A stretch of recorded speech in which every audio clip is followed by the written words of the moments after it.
2024-25 featured a change in the Atlantic Division playoffs for the first time in a while. Will we get another change in 25-26? That's coming up here on the Locked On NHL podcast.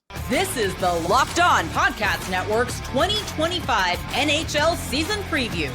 Your team every day. What's up, hockey fans? Welcome in to another great season as we get rolling here towards the 2025-26 NHL season. Welcome in to the Locked On NHL podcast season preview series. We're here talking about the Atlantic Division today. My name is Joe DiBiase from the Locked On Sabres podcast, joined by Brian Fisher from the Locked On Red Wings podcast, Ian McLaren from Locked On Bruins, and then Ian Boisvert from the Locked On Canadiens podcast, as we are not fully the non-playoff teams from last season. Ian B from up there, not in Montreal, but covering the Canadiens. You made the playoffs last year, so you're looking to repeat. We got a couple of droughts over here on this side, and we're looking for a better and brighter season. I'm sure everybody is a step in the right direction for these four teams. So a lot to get to coming up on today's show. We're going to look at the offseason additions and subtractions from each of these teams, what the expectation is for each. We'll take a look at the over-unders at the betting markets over our buddies at FanDuel Sportsbook, what the level of expectation is for everybody as well. So a lot of fun, a lot to get to coming up as we get rolling towards the hockey season. And we can jump right into it on starting with you, Ian, on the Habs last year and making the playoffs. So tell us, especially here in Buffalo, someone who hasn't seen his team make it since he was 15. What are the playoffs like? What's that like? It was a lot of fun last year. I've always thought that the teams that you don't expect to do well, that are sort of making the steps in the right direction, are the most fun to watch, right? There's no expectations. We're not white knuckling it through games. We're having a good time watching Lane Hudson just ball out every night. We're having a fun time just watching Nick Suzuki have a career year. And we get rewarded at the end of the year with a playoff berth. They clinched on the last day of the regular season for them. A season that didn't start all that well. They struggled out of the gate. They lost Patrick Laine last year for a good portion of it, and he comes back and he's electrifying. It was really exciting. It was exciting to get rewarded for those years of the tank. It's something that, you're sold that as the trade-off where, if we tank and we are intentionally bad for a few years, we will get rewarded with this. It's not every team gets rewarded with it. And I think the Canadiens were very early in that. We were a lot quicker than any of us expected the Canadiens to be in that position. So coming into this season, we're feeling great. There's a little bit higher expectations, but I think we're still kind of in the same feeling. We're very much like, we didn't really, expect to be there. We might not really expect to be there again this year. So let's just enjoy another, young season with these guys. Yeah. And making the playoffs even could just take a little bit of that pressure off your back, little monkey off your back if you're the coaching staff and management too. And I think that can open things up for what they do as well. Ian McLaren joining us this year. You're not normal to our show on our side here. I wonder from your perspective, because looking up at the division, this division has had no parity over the years. It is rare that one of Toronto, Tampa, Florida in the last 3 years, and Boston have all been right there in the postseason, or at least close to it. And last year, a very big difference. So we'll get to it, but could not have been a fun season for Bruins fans. No, it's it was definitely a situation the last few years where there was a clear top four, bottom four in the Atlantic Division.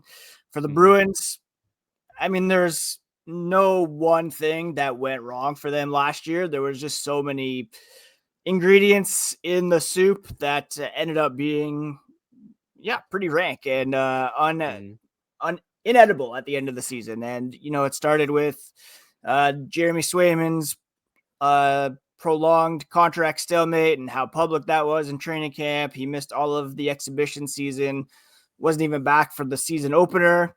And then you had, of course, Jim Montgomery fired. You had the kind of exodus of core guys at the trade deadline, including Captain Brad Marchand, Charlie McAvoy getting injured at Four Nations, Hampus Lindholm out. There was just so many things that went wrong. And the vibes around Bruins fans pretty low right now, already on edge here, even in the preseason.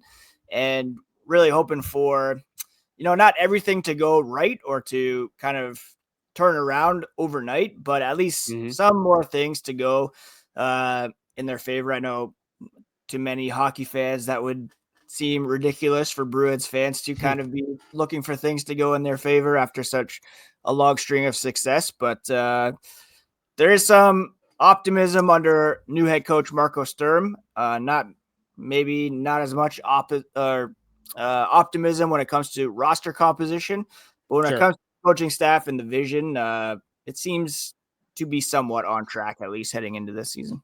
Sure. No, and that level of winning will always raise the bar. It's a different life that you live when you've done that for so many years. And then finally, introduce everyone to Brian Fisher, my drought brother from Detroit here.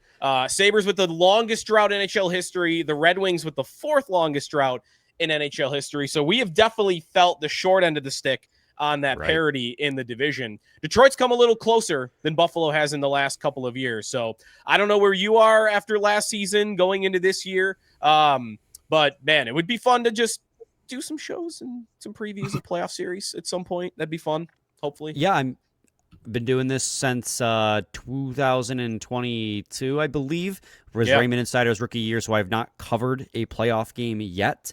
After 25 consecutive years of making the playoffs, it's been a long, drawn-out rebuild, which, Joe, I'm sure you can relate to. Oh, yeah. But as far as vibes go, tense is I think a lot of what Red Wings fans are feeling.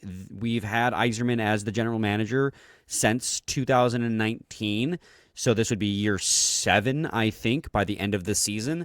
And Red Wings fans feel as if it's been dragging on for a little bit too long. And myself, going into the offseason, said, okay, the drafting and the development of young players has been phenomenal. You look at Lucas Raymond at 4th overall. He and Tim Stützle look like the best 2 players from that draft. Even after they get screwed in the weird expanded draft lottery that year, because they did the 2 draft lotteries, and the Red Wings somehow fell to 4th, they got Lucas Raymond out of it. Year prior, Yzerman reached for Moritz Seider. He became a Calder Trophy winner, and last year established himself as one of the, in my opinion, one of the best two-way defensemen in the league.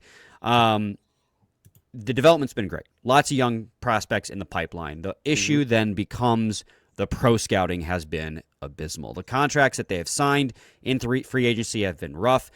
Andrew Kopp hasn't lived up to expectations. JT Compher hasn't lived up to expectations. Ben Sherratt has been overslotted. I will defend him in that element that he's playing way higher than he probably should be, but they also signed him to a contract to do that, which again, bad contract yet again. So it's those acquisitions made through free agency that largely have not panned out. And so a lot of Red Wings fans going into this offseason said, okay, young talent's here, but you need to supplement this young talent with an impact move. And kind of not through entirely his own fault, right? This last offseason, who became available? Everyone signed with their team, and the ones who didn't knew already where they wanted to go because the cap was surging up. Everyone had the money to retain their guys, and so nobody had to trade trade anyone away through cap crunch either. So it's definitely tense in Detroit because we were ready for this team to make the playoffs, especially after missing out on a tiebreaker 2 seasons ago. But at the same time, looking at similar to Ian of Bruins was bringing up, it's hard to see them breaking through with this roster composition unless internal growth ensues. Yeah, that the cap point is really good. Ehlers goes to Carolina, but otherwise, half the league has more than $4 million in cap space that they couldn't use because there just weren't enough guys that were worth it. So maybe we'll see that filled out in the coming years. So we're going to take a look at the over-unders, our best positive spin on each team as well. I'm going to try really hard for Sabre fans on that one. So that's coming up here. And here, if you're watching along on YouTube, we got the over-unders up there. Montreal at 92.5 over at FanDuel Sportsbook for their point total. The Sabres coming in at 86.5. That even surprised me a little bit. That was a little lower a couple weeks ago. I think it's actually been bet up, but 86.5 for the Sabres. Detroit at 83.5, and then Boston down at 79.5. So the betting line not being kind to the Bruins line on the season. So Ian Boisvert, we'll start with you on Montreal for that total and best sales pitch for them hitting the over 92.5. Would that even be a successful season in your mind, just barely getting over that threshold and maybe squeaking into the playoffs again? Or do you think the most optimistic point of view for Montreal is something beyond that? I think it's a reasonable aspiration for them to hit the over on this one. Last year, they made the playoffs with 91 points, which wouldn't have been enough in the West. The West would have been, the Flames would have beaten them out to get into the playoffs if they were in the Western Conference. So I think I'm going to take the over. This feels like a 95-point team. And I say that because, they're getting a full season out of Patrick Laine, whether or not that is, what they're, what they need, they're going to get it. They're getting a new guy in Noah Dobson. They're getting the odds-on favorite to win the Calder Trophy in Ivan Demidov. There's a lot to be excited about them adding to this roster. E&M, the Bruins, 79.5. That's a low total. What's your most optimistic view of the Bruins, and would you be over or under on that number? In terms of the Bruins, they finished 76 points last season, tied for worst in the Eastern Conference. I find it hard to believe that they can't muster at least 2 more wins to get back to 80 points to hit the over on this. Like I said before, Hampus Lindholm's coming back, Charlie McAvoy coming back. You take any top 2 defensemen off any team in the NHL, and that's certainly going to hurt. Bring them back. Hopefully that will also help Jeremy Swayman to reestablish himself as a high-end goaltender in the NHL. The biggest question for the Bruins is who's going to score beyond David Pastrnak. He had 106 points last season. The next closest guy was Morgan Geekie with 57, which is Huge just a gap. Staggering difference. I know the Bruins bottomed out, but David Pastrnak should be more in the MVP conversation, maybe this season if they're challenging for a wild card spot. I don't think they're going to make the playoffs. I think they're at best like second wild card team, maybe sneaking in. But to suggest that they can't muster at least 4 more points than they did last year seems for me, like if Swayman can have an incredible year too, like I think he's capable of that, but it's just he's gonna have to be way better than he was last year, obviously. Definitely. Brian, 100%. On the Red Wings this year, 83.5 is their total, which is a very familiar season to what they've had in the past couple of years. They've been a little bit above that in recent seasons. So what do you like about that number, over or under, and what is the high end? What's the most optimistic view for you on Detroit? I'm taking the over on this one. Actually, Scotty and I did a whole episode on this over-under, and we personally were – they finished with 86 points last year. It was a tumultuous – oh, my God, I can't say that word right. It was a difficult season last year. Yes, it's late. And they went through a coaching change. They went through a long slump of losing. Then they went through highs of 2 7-game win streaks. They finished with 86 points. The year prior, they finished with 90, 91, again, missing on the tiebreaker. I think their absolute ceiling is what we saw from the Montreal Canadiens last year. 91, 92 points, clinching the final wild card seed. I can see that. I think 83.5 is actually a little low because I see them easily replicating their point production from last year. I think that's honestly the slot is like 85, 86 points. I think that's likely where they end up. Missing the playoffs, which sucks to predict for my own team, unless, of course, going back to what I was saying earlier, internal growth happens. Like, if Marco Kasper and Simon Edvinsson can take that step, great rookie years, can they take the step into being legitimate, impactful NHL players at the top of the lineup? If that happens, in a good spot. If newcomer John Gibson can be the goalie that we hope he can be in Detroit, playing behind a albeit marginally better defense in Detroit over Anaheim. Like, there are factors in play that I think Detroit's going to hit that over regardless, but at their absolute best, I think they can get to about 91. If they hit below a 500-point percentage, I would be shocked because rostered or like year to year, year over year, this roster is really not any different. And I think Todd McLellan, in a full season with the Detroit Red Wings, is going to help a lot because as much as I approved of Derek Lalonde's, and I'll wear that because I was in Derek Lalonde's corner, he's a little bit rigid Lalonde was in his belief, and I think the team kind of suffered from that. The offense and creativity stagnated. McLellan came in and immediately, first practice he had is play effing hockey. You've done it your whole lives. He wants the team to rely on their instincts. Now they have this system that's based fully on gas all the time. 100%. Mm-hmm. Do not ride the brakes. If you make a mistake, I'd rather you make a mistake because you were trying rather than being afraid to make a mistake. And last year, it felt a lot like they didn't want to make mistakes rather than trying to win hockey games. Yeah.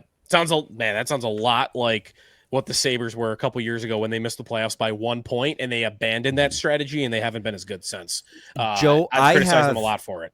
I have actually compared the Red Wings from 2 years ago to the Sabres of 3 years ago a lot because it was a lot of just trying to outscore your problems. Yeah, Don Granato used to say all the time, don't worry. Like they were the youngest guys in the league. Like, don't worry about making mistakes. Just go try to score as many goals as you can. Be aggressive.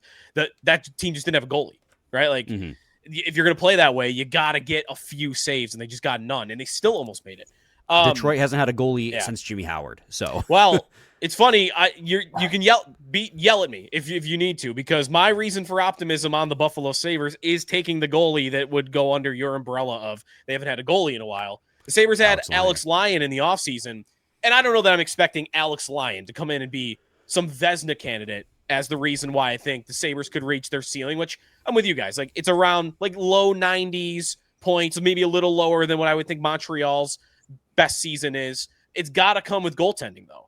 The Sabres are trying to play a much more defensive style. They have not been successful at doing that in the last 2 years as they've been trying to. And I'm in a better place than I have been in the past because the last couple of years been just hope it's Ukko-Pekka Luukkonen. And that's kind of it. It's him and a rookie. It's been the goalie setup the last couple of years, or James Reimer off waivers. This year, I don't know which one it will be or if any of them will, but between Luukkonen, Alex Lyon, and Alex Georgiev, 3 NHL goalies, I think they're just throwing darts and hoping, close your eyes and hope that one of them is able to give you a decent season. So if the Sabres can get that to work, I think they could be like a 91, 92 point team. But I think the possibilities that they're lower, there's way more of them. So some reason for optimism, but if I'm being realistic, I think the Sabres are probably underneath that 86.5 point total. Coming back on the other side, what were our team's biggest offseason additions and some breakout candidates to look for from Detroit, Montreal, Boston, and Buffalo? All coming back here on a season preview edition of the Atlantic Division on the Locked On NHL podcast. Most people can't name all their financial accounts or even what they're worth, whether it's 401ks, properties, or investments. And when you don't have the full picture, you can end up leaving money on the table. That's why there is Monarch Money. It's an all-in-one personal finance tool, helps bring your entire financial life together in one clean, easy-to-use interface on your laptop or on your phone. Monarch is built for people with busy lives. If you've put off organizing your finances, Monarch is for you. Monarch does all the heavy lifting for you. You can link all your accounts in minutes, see clear data visuals, smart categorization of your spending, and finally feel in control of your money without ever touching a spreadsheet. I like it best. It helps keep track of how often I'm going out to eat. And also, you and your partner helps keep that in line as well. So don't let financial opportunity slip through the cracks. Use code LOCKEDONNHL at monarchmoney.com in your browser for half off your first year. That's 50% off your first year at monarchmoney.com with the code LOCKEDONNHL.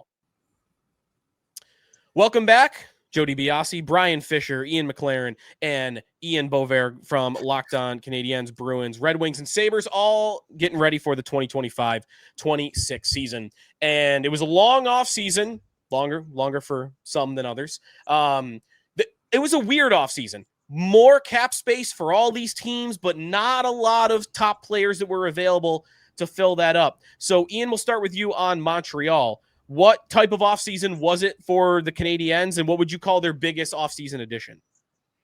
It was funny. It was a quiet offseason, and then there were 2 big pops. They didn't, the Canadiens spent a lot of time probably just checking the trade market. Kent Hughes is very active in that. Just, his past as an agent, I think, lends itself to him constantly wanting to know what's going on out there. The big one happened the day of the draft with Noah Dobson coming to Montreal and immediately signing an 8-year contract worth $9.5 million a year. Montreal gives up not a lot in the immediate sense, right, but the package is substantial. It's 2 first-round picks and Emil Heinemann, who was beloved in Montreal in his brief time with the Canadiens. Heineman, of course, last year was I think he was like top 5 in rookie goal scoring, and then he got hit by that car in Utah, and like his season just fell apart. Like he broke his wrist. They joked like Heineman was a physical player. They joked that the car was totaled. It was. I completely forgot about this. It was a wild story. I remember I got a text from my friend like Heineman got hit by a car. I was like, "Excuse me, I didn't." I think we all just reacted like, "Wait, that was real? You weren't like using an analogy?" Like, no, he actually got hit by a car. No, it was a state vehicle in Utah. Yeah. So be careful on the streets. But it was a substantial trade to get Noah Dobson in Montreal, and it's a piece that a lot of teams I think were after. It's a right shot, mobile puck moving defenseman capable of a 70-point season like we saw. What'll be interesting to see is he's not on the alpha power play unit in camp. That's obviously going to be Lane Hutson's chair for the remainder of his time in Montreal, you'd have to imagine. But he gets a pretty substantial power play unit in he gets Ivan Demidov and Patrick Laine and Kirby Dach up front. So it'll be interesting to see how he slots in from an offensive perspective. They also grabbed Zach Bolduc in a trade with the St. Louis Blues. They trade Logan Mailloux back the other way. With them grabbing Dobson and already having Reinbacher, Mailloux becomes expendable, another mobile right shot defenseman. And they get a guy who's going to slot in on another power play unit, the one with Nick Suzuki and Cole Caulfield, and he's going to play the bumper. They added a lot of, they're starting to add more talent to help them now, which I think is key to their rebuild turning the corner. We're not trading for futures anymore. We're trading futures away. This summer marked a big milestone in the rebuild, in that it seems like the future is still important, but the now is becoming more important. And then, of course, we spent all summer talking about Sidney Crosby coming to Montreal. I don't necessarily. That's fun, though. It's super fun. There's only so much of it I can do before I stop even believing myself when I say it. Get ready to do more of it, because the Penguins are going to be really bad again, and that's going to be the story again. Yeah. So I mean, that's always going to be in the back of Canadiens fans' minds until we learn otherwise. It'd be fun, but again, that's very much a pipe dream at this point. Yeah, it's either he retires or he goes to Colorado. One of those two things happens, and then you probably stop talking about it. But otherwise, it's fun to even entertain the possibility. Some of us can't live the life of Crosby thinking about their team. Big Dobson move. You're right. Like, there were a lot of teams in on him. The Sabres were trying to get him, but he didn't want to sign an extension with a bunch of teams. Montreal was one that he was willing to. So that's honestly one of the bigger moves, I think, in the NHL the offseason. I mean, by salary, it is. Right? Yep. $10.5 million per year for that. He's their highest paid player going into the season. It's crazy. It's a big move for the Canadiens. Ian on the Bruins, Ian McLaren of Locked On Bruins. What was their biggest offseason addition? That's a tough one. They didn't really do a ton in terms of adding to the roster. They had done some of the heavy lifting at the trade deadline last year by subtracting. I mentioned Middlestat. They had some money to spend in free agency, upwards of, let's say, after signing some depth guys, they sell at about $8 million, 7.5. They turned that into the Jeannot signing, and then they traded for Victor Arvidsson. So that those two guys kind of take up what could have been a contract signed by a better player. As we have mentioned, those guys weren't that available. Arvidsson, I guess, a bit of a flyer on him. The biggest additions, though, were James Hagen's falling to 8. I was going to say, exactly. Yeah, a year ago, if I had told you James Hagen's going to fall to 8 to the Bruins, you'd be mad they missed the playoffs, but you'd probably be happy he fell. Yes. Like the Bruins, there was a chance at one point they could maybe get within the top 5. Once they fell to 7 in the draft, who knows who you're going to get.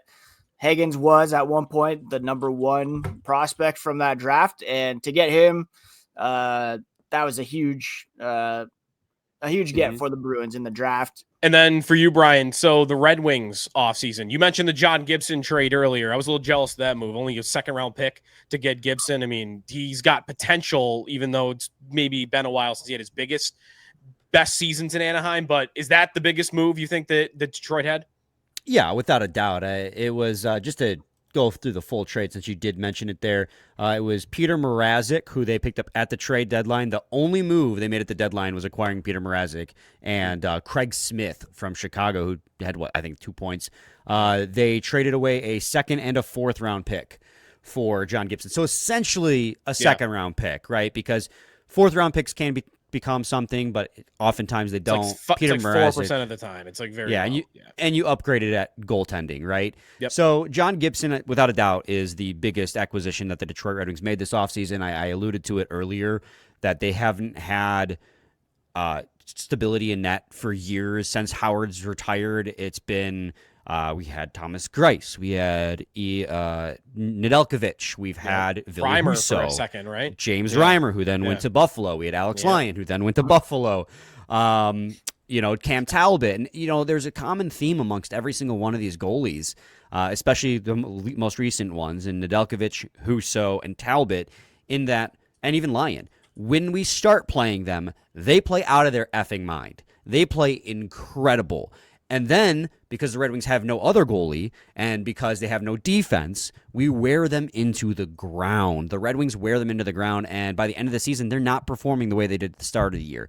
John Gibson comes with a body of work that suggests he can play in a starter's role. So that was, without a doubt, their best acquisition. I mean, they acquired James Van Riemsdyk, so now we have the number 1 and number 2 overall pick from 2007. JVR is still out here playing hockey. Right. He has Patrick 16 goals this year, getting 12 assists. I guarantee it. And if that's what he does, that's a what he win. does, huge win. Yeah. Because the Red Wings' depth scoring last season, anyone outside the top 2 lines was terrible. Biggest addition for the Sabres this offseason. It's funny, it's going to be one of the two is going to be the guy that you just talked about they replaced in Detroit. But it was part of why the Gibson move I thought was smart was the free agency marketed goalie. There was nothing. It was Jake Allen, who didn't even move teams. He stayed in New Jersey.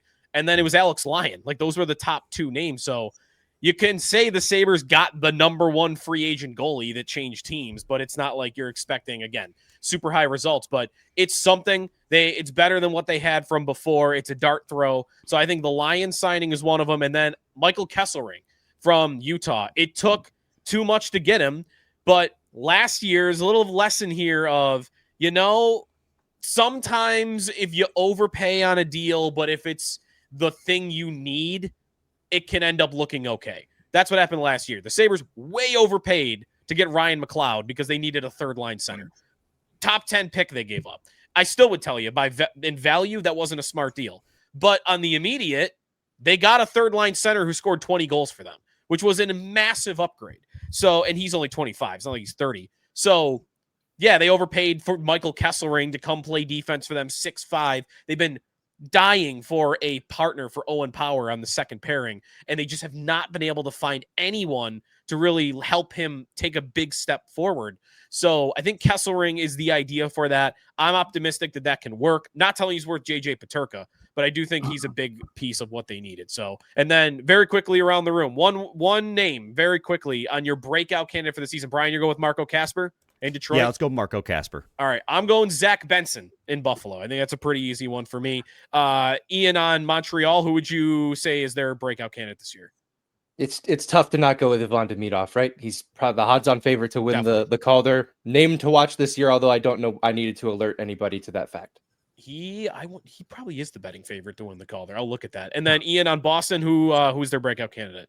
Go a bit off the radar. I'm going to say Matej Blumel led the AHL in goals last season. He's getting a pretty good look in training camp so far, and I think he could really pop. When we come back, we'll wrap things up by looking at what happens if these teams don't make the playoffs, and who do we like of our 4 teams here as the most likely team to jump in, or in Montreal's case, stay in. That's coming up here on a season preview edition of the Locked On NHL podcast.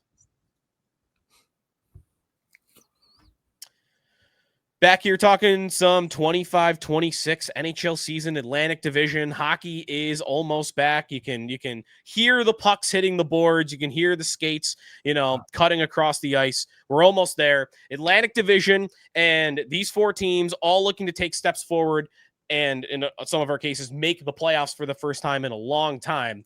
Well, what if that doesn't happen? What's at stake if it does not happen that their teams make the playoffs? And Ian, on Montreal, I think their answer might be a little different than ours because, again, the pressure of having just made it the year before, maybe a narrow miss for them is different than these other teams. But What would you say on that? What coaching in danger, roster decisions, GM, or would it pretty much just be status quo, you think, if they don't make it? I think it would have to depend on how badly they miss. If they're fighting until April 3rd and they get eliminated, I think we're probably just saying, all right, it's another year. The Canadiens by all metrics are still one of, if not the youngest teams in the National Hockey League. They kept most of their young core there, and they subtracted guys like David Savard, who just retired. Christian Dvorak signed for way too much money in Philadelphia. Yoel Armia goes back with Mark Bergevin in Los Angeles. So they lost a lot of veterans on that team. So there might be some growing pains here. They've kind of turned the roster over to the kids. The front office has always said they want that young core to take ownership of the team. Well, it's their team now. I think there's some, there might be a sophomore slump of sorts for this core, not for each individual player. I think it also depends on how healthy Kirby Dach can stay this year. If he can solidify that second line, they're probably still in pretty good shape. If not, maybe they're on the outside looking in. But they're not going to fire Marty St. Louis if things go poorly. Kent Hughes and Jeff Gorton are reportedly working on extensions to stay with the Montreal Canadiens in their front office positions. The vibes are good in Montreal, regardless of they're making the playoffs or not this year. Obviously, it would be seen as a failure if they miss, but not so much so where you start ripping up the foundation on what they've already built. Ian, what about for Boston? What's at stake if they don't miss? I mean, the coach just got there, Marco Sturm. This is, I'm guessing, a Don Sweeney question? Yeah, you'd think so, but after bottoming out this past season, they actually went out and signed Don Sweeney to a contract extension this summer. So the expectations are always pretty high in Boston. I think this season, if they fall down once again, it might be acceptable because the 2026 NHL draft is going to be pretty strong. They got a couple first-round picks. Sturm is going to have more than one season to try to work things out. What's at stake, I think, for the Bruins is just wasting a prime year from David Pastrnak, which they did this past season as well.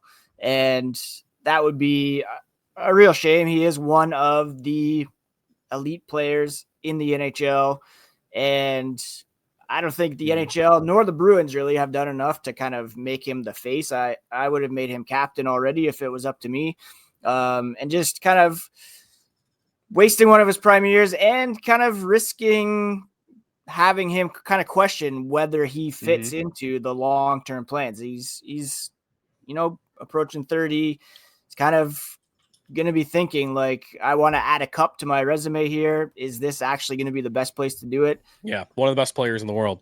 Brian, what about the Red Wings? Where are we at in the Yzer plan? If the drought hits 10, who's on the hot seat? Could it be Yzerman? It's so tough, right? He's a legend of the franchise. I'm sure you talk about this every day, but where are they at if they miss again? So this is an interesting situation because the narrative in the media and amongst the fans would be, if you don't believe his seat is already hot, it should be hot if they miss the playoffs again. So a lot of people in the fan base who are already fed up, this guy's seat is hot. We have to make a decision if we keep missing the playoffs. I don't believe that is the reality of the situation, though. It's not about him being a legend, which he is, of course, Steve Yzerman, one of the best to ever do it. It's that he has the full trust of ownership. Ownership, from all reports, is fully bought into his plan. And, in defense of that plan, I see the logic there. But eventually, you got to see that leap get taken. But he doesn't show his hand. He's very steady. He says, when we make the playoffs, we'll be a playoff team. We are rebuilding for as long as we're not in the playoffs. He says things like that. They interviewed him after they drafted Marco Kasper, and they go, where are you at in the rebuild? He goes, have we made the playoffs? Well, we're still rebuilding. So it's very intentional. He doesn't like to explain or expound upon or expand upon the plan because he doesn't want to do what the old Ottawa GM did, where he goes, the rebuild is over, and then miss the playoffs for 3 more straight years, because then you're really under fire. So what's at stake? I don't really think anything, unfortunately, and that's a very nihilistic answer, but I'm being honest. No, it's tricky. You almost can't, hockey's not going to have a lot of these examples. I'm almost thinking about in football when John Elway's the Broncos GM. Right. And like, what do? He's the all-time player of your franchise, but it was going so poorly. And I think they bumped him up to president, which was almost kind of like a quasi, we just got to get you out of the day-to-day operations seat. But Right. that was years and years of him failing at the job before they ever did that. Well, and the difficult part of it is it's not even that he's doing a terrible job either. Like, he's doing really good at some things, and he's doing some bad things poorly. And so, when do you draw the line as an owner and go, okay, this isn't working out? Because again, going back to what I said at the beginning, the drafting and development of young talent, the identification of young talent has been fun. They have a 7th-round pick right now taken in 2023, the same year as the Bedard draft, that during training camp and preseason is playing on a line with Larkin and Raymond, and he's just playing his way through it, and Emmett Finney. So it's just, again, the bad stuff is the pro scouting and free agent acquisition. So it's like it's a real give and take with his tenure right now.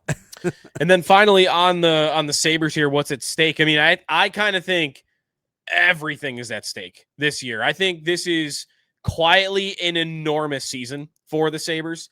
And while I might not have a full expectation it's going to go well for them, I think if it goes poorly, I think it could all blow up again, which would be the 3rd time maybe in this drought that you could say that, because guys' patience runs out. And I think it starts at the player level. The rumor about Dahlin maybe wanting out last deadline, that was a bust. That wasn't true, but it's an alarm bell. It's okay. It might not have been true that day, but one day it will be. You can't miss the playoffs forever and have your best players go into their 9th, 10th seasons in the league and expect that they're just going to be okay with that when they're playing at the peak of their position in the NHL. So I don't know what's going on in Dahlin's head or what's going on in Tage Thompson's heads, but those guys have been here for 7 years now.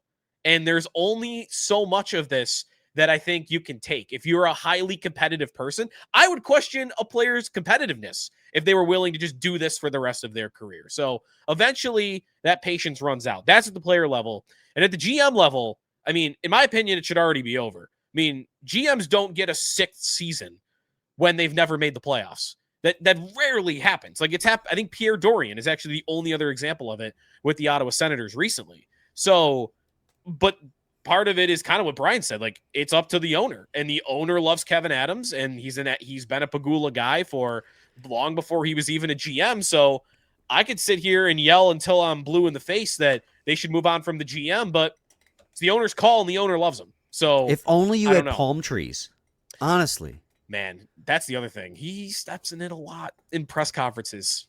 The fact that you knew that reference, that is example enough that he steps in it. So that's how it's going here. Lindy's a legend of the team. He's the all-time winningest coach. I don't think they would take him out back if the season's going poorly. I think he probably gets the year no matter what, but we'll see. And then finally, to wrap things up quickly here. All right, you got to pick one of the 4 teams here. Montreal, Boston, Detroit, Buffalo. One of them makes the postseason. Who would you pick? Ian, we'll start with you. Would you say your home Canadiens? Yeah, I think so. I think that they've only improved as a roster over last year. I think, the remainder of the teams that we've talked about today have not taken the steps forward yet. I think Boston, I look at Boston the same way I look at the Rangers, and like maybe they return to form a little bit, and that's part of the reason the Canadiens got in last year is because both those teams fell off. I think if you had to pick one of these teams, it's the Habs. Ian, what about the Bruins? Or not about the Bruins, but what would you say of the 4 teams here? Yeah, I'd easily go with Montreal as well. It pains me to say it, but I actually really enjoy watching this team. Live in Guelph, so a big Nick Suzuki guy. He helped the Guelph Storm win the OHL championship a few years back. Love the little guys in Cole Caulfield. I mentioned my keeper team. I got Slafkovsky there as well, so I'm hoping for bigger. Lane Hudson is one of the I think going to be the most fun players in the league. And also, I'm telling you right now, I'm going to be angry when he doesn't make Team USA at the Olympics. I'll yell at Bill Guerin when that comes. Not even an orientation camp. Right. Not even at orientation camp. The guy was like one of the 10 best defensemen in the league last season. You know who else was in an orientation camp? Alex DeBrincat, who scored 39 goals last season. Yeah, that's a weird one, too. He should have been on the 4 Nations team. I don't make the decisions. We had to put old man Chris Kreider on there. Sorry, I get mad about Team USA. Brian, what about for you? I mean, Do I make it a I'd clean love the sweep? I'd love to buck a trend and say the Detroit Red Wings, and I do think that is a possibility. But when I look at the teams that got better this offseason, it's Montreal. We've already said it. Acquisition of Dobson, acquisition of Zachary Bolduc, another year older for Lane Hudson. It just seems like all things point to. Well, let me change it up then a little bit, because I think we're clean sweep. We all agree Montreal's the most likely. Let me put it a different way then, very quickly, because we went really long here. How likely is it that all 4 of our teams miss the postseason? And I think the real question there then becomes, you need a 4th Metro team to get in if you think all else is the same in the Atlantic. And I'm looking at the Rangers. There's really nobody else though. Like, I think Columbus steps back. The Islanders, Penguins, Flyers don't impress me. Like, for me, it comes down to Montreal and the Rangers for that final spot. Yeah, that makes total sense. Yeah, I can't see or Ottawa drops out. I could see that happening. Possible. But who knows? Yeah, the Rangers could bounce back for sure. I'm a big Columbus believer. I really like Jet Greaves. I am a big Marchenko booster. I think that team, Montreal, was sweating bullets last year, man. They just could not get that final point to get in. And every day it was like, we know Columbus isn't going to lose. Like, they were the don't look behind you monster last year. I'm very much like, I think if there's a team that gets in the Metro, it's going to be them. That would force all of us into an early summer of golfing. Yeah, I like what you said with the Rangers, because when we talked earlier about the few teams who made impactful additions, they got Vladislav Gavrikov, who is the best defenseman on the market. They did have to offload Keandre Miller to do so, but I do think that that's a definite upgrade, and they were doing so to capitalize on the now. For that hockey team. So Igor Shesterkin's still there. Artemi Panarin's still very good. I mean, they traded away Trouba and Kreider, but I don't think that's really... The JT Miller angle is the part that questions captain. me. Very strange. Very interesting wrinkle. We'll see. We'll see if JT Miller's leadership style is the kick in the butt that team needs. It's either going to go really, really well, or it's going to go really, really poorly. For that. Yes. It's only going to be one of the two. So boom or bust for the Rangers. All right. Well, we wrapped up on a Metro team, but this was a Locked On NHL Atlantic Division preview. I promise you. Thanks everybody for participating. Be sure to check out Locked On Red Wings with Brian, Locked On Bruins with Ian, or Locked On Canadiens with Ian as well, as we get ready for the start of the regular season. Stay tuned to Locked On NHL throughout the coming days and throughout the coming weeks as we get ready for the start of the season. Be sure to check out Locked On Fantasy Hockey. Of course, Flip and Steal, they've got your stuff ready for all your drafting as we get closer and closer to the year. There was some Keeper League talk during this podcast today, so get a Keeper League. Keeper League hockey it's more fun than football. Keeper League, I would even say. So be sure to get in on that as well. Thanks for listening, and stay tuned here on the Locked On NHL podcast, part of the Locked On Podcast Network, your team every day.